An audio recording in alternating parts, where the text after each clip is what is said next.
I want you guys to check out this video that I found on the internet. It's very interesting and it tells you the direction that this country is going into. Um, and to me, it's quite alarming, man. I hope that this gets straightened out quick because this is insane. Tell you my thoughts on it afterwards.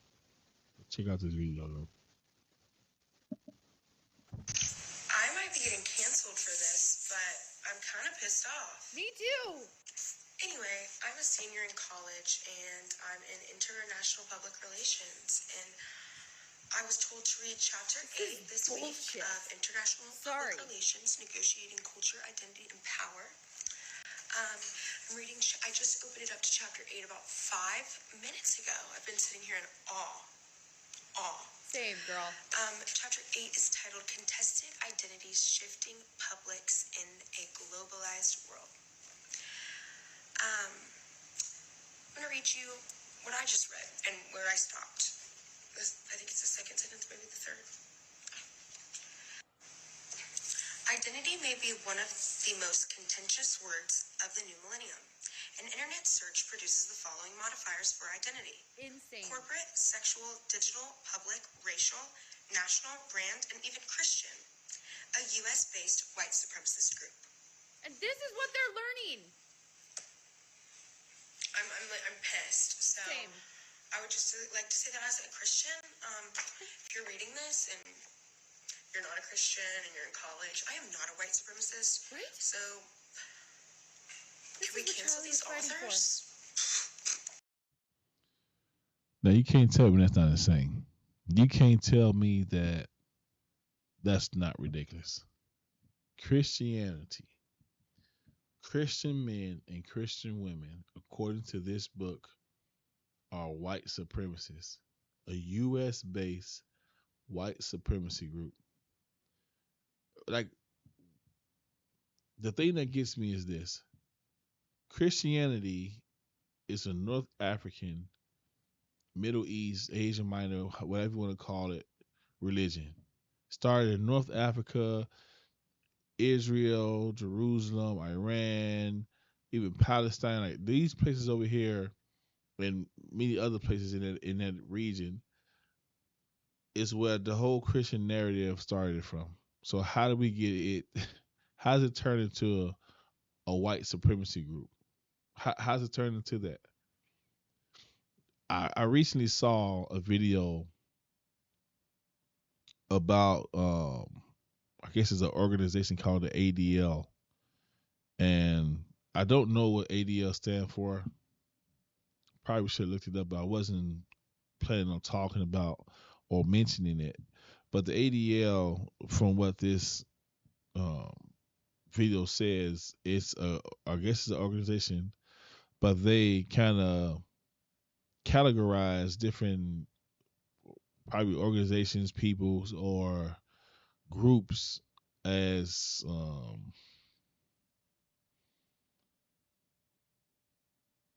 not so much as terrorist groups, but like they're okay. They're like a group that pretty much supports Jewish culture and the Jewish religion and so on and so forth. And uh they label certain groups and organizations as anti-Semitic or white supremacist groups or whatever. They label these peoples and groups as such.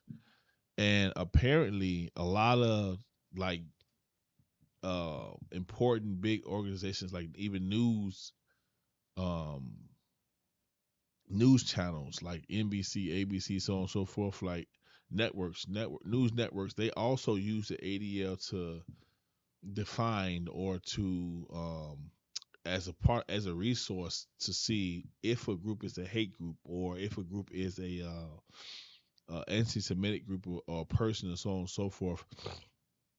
Excuse me. I know that they had um I feel like they had Turning Point at one point, Turning Point USA as a anti-Semitic group, if I'm not mistaken. I could be wrong about that. Don't fact check me. Don't hold me to that. But that seemed like something that they would say. the ADL would say that Christianity and Christians are white supremacists. No, we're not. They're not even a white man. I'm a black man.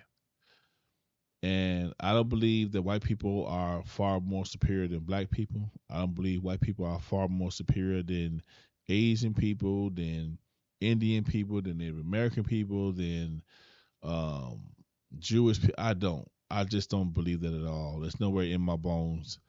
And so this group or whoever label Christianity or Christians as a white supremacist group obviously have an ulterior motive here. What that ulterior motive is, I don't know. But what I do know is that that's false, 100% false. Like that's so destructive, and that's in our books. That's in the universities. That's in the colleges. This is what they teaching them. Christianity is a white supremacist group. That's a plot twist. Like I would never would have never thought I would have heard such a thing. I don't know, man. We're in a different place in this world now where we are losing all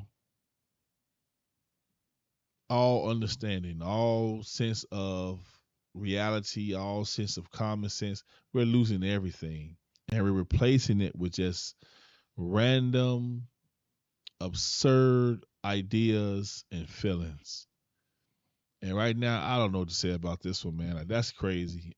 Christianity is a white supremacist group. A lot of people who believe in white supremacy and believe in all this, foolery that's going on now are Christians. So what do you say about them people? Do they brainwash, so on and so forth? It's insane, man. But I'm just saying, that's insane. But yeah, man, I can't believe that that's happening. I can't believe that the universities, bro, the colleges, the higher learning is teaching such false narratives and trying to indoctrinate the youth. But it's not gonna work, man. This country is waking up. I'm in prayers about it. Um, I'm a I'm not by no means ignorant to the fact that the Bible says that things are gonna get worse for Christians before it gets better. I'm not. I know that's gonna get worse, but and I feel like I'm gonna say this and I'm gonna end this video, but I feel like the Christian church has this weird idea of knowing that things are gonna get worse before it gets better. And so they decide to just say, let's just tuck tail and run. Or not even run, let's just tuck tail and sit. Because God will take care of it. God will handle it. And I believe that. I 100% believe that God will take care of it. God is omniscient. He's omnipotent. He is all powerful and almighty. He created this whole entire universe with his words. He created this place out of pure nothingness. He is God Almighty, Alpha the Omega, the beginning and the end.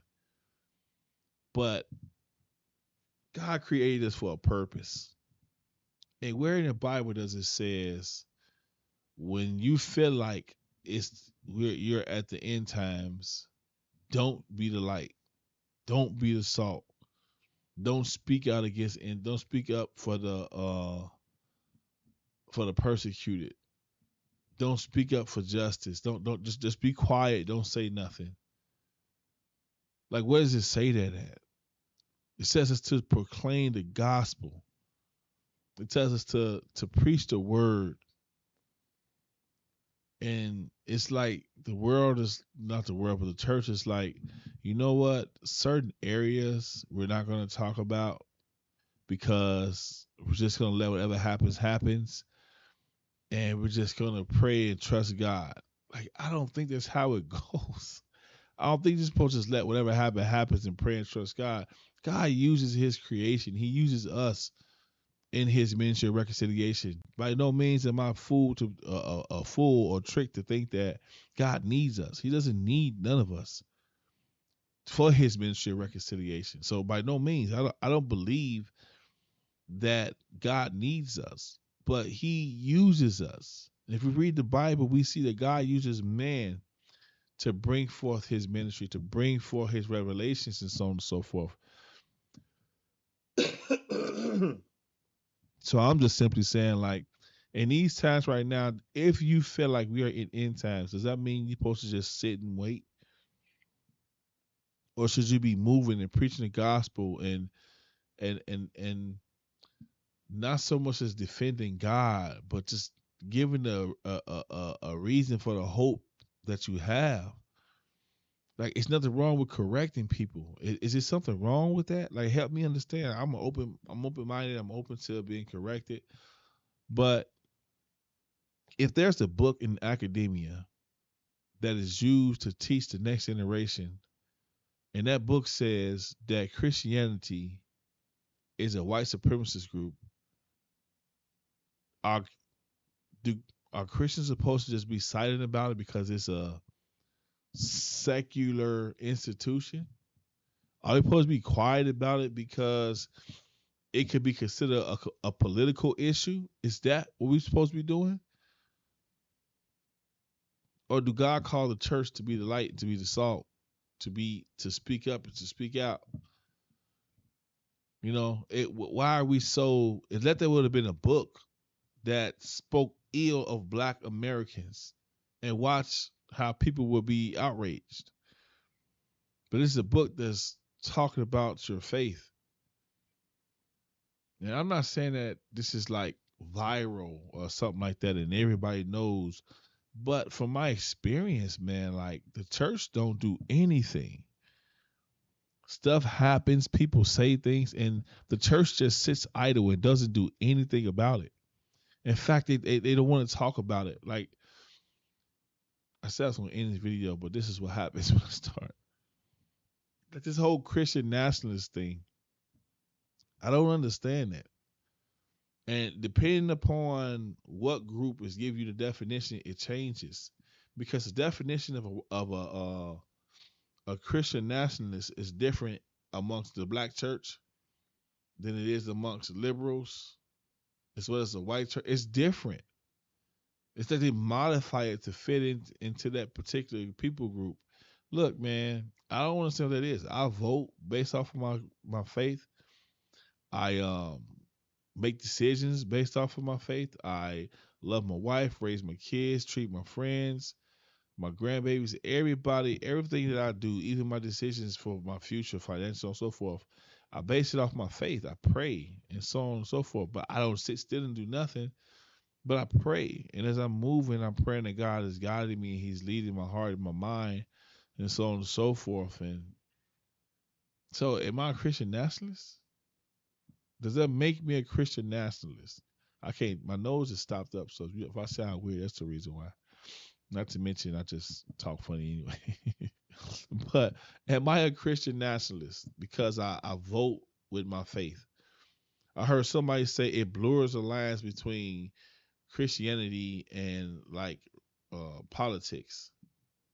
I don't understand that, man. Like, if I become a governor, do I put my faith away, or do I govern according to my faith? You know what I mean?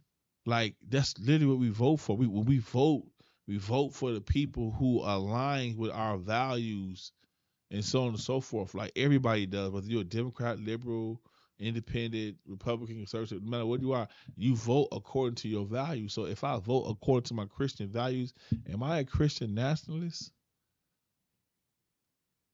Keep in mind, country and God is two demonstrable different things. They're not even close to being the same thing. God is above any and all things. My country comes last when it comes to my God. Period. If my country is doing something that goes against my faith, my country will be on the back burner, and my faith would be up front. Seriously, my country does not come before my faith. It's not come before God at all. Period. So, am I a Christian nationalist? if I vote for a Republican or conservative because they they align closer with my values and my Christian nationalist, if I want prayers back in school, which Donald Trump has uh, put that back in place. I think it was today or yesterday, whatever that was. Am I a Christian nationalist because I want that? It was odd as that a Muslim kid could pray in school, but a Christian kid can't. It's considered to be um like disrespectful or something like that. It's weird. That it's just so weird, bro. But am I a Christian nationalist because I put God before country? We I don't get it. I don't get it, man. But either way it go, that teaching right there, it's where the problem is. They're trying to get rid of God and get rid of all the structure that He has put into place and replace it with some bootleg utopian world that's not a utopian world that excludes and not includes. You know, so that's what's going on out here, man. We gotta watch what our kids is learning. We gotta watch what we are learning and who we're listening to, because again, I don't know how Christians became a white supremacist group in the United States. I don't understand that. So not to mention, man, like they're all over. The Christians are all over the world. What about the Christians that's not in America? Are they white supremacist groups as well? Are they factions? I mean, it's already what 35,000 different type of bootleg religions, but only one is the real deal Holyfield.